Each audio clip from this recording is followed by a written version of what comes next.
To explain what the teams can now develop, let's take a look inside the Formula E car and identify those key components.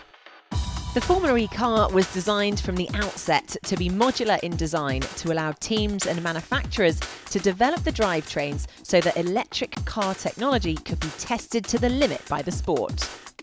The battery is the storage of energy, the fuel tank, if you like, of an electric car. The Williams supplied battery is used by all the teams and it's made up of 200 kilograms of lithium-ion cells. This is the equivalent capacity of approximately 300 laptops or 4,000 mobile phone batteries. In all the cars, the maximum amount of energy the teams are allowed to use is 28 kilowatt hours. We see this on the TV graphics as 100% battery charge. This is, in effect, the amount of fuel in the car, and its use is strictly monitored by the FIA telemetry systems. But it's not just energy that's limited by the FIA. The cars can also only produce a maximum amount of power at a given time. 200 kilowatts in qualifying and with fan boost, and 170 kilowatts in the race. It's how they deliver this energy and power to the road that the teams can now develop themselves by building their own inverter, motor and transmission, known as the drivetrain.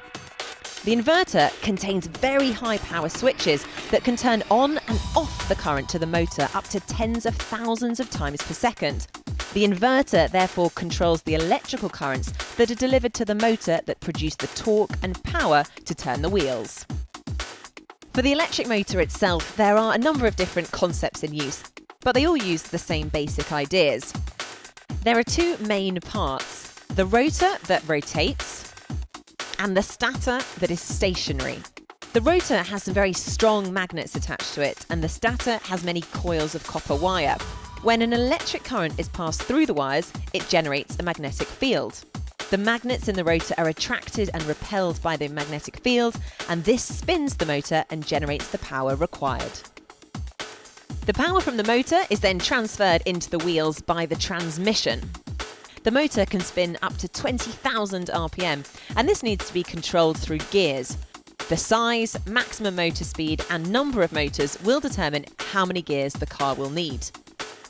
There's a whole lot of technology being developed under the skin of the car, and the teams are in a race themselves to find out the best ways to use it.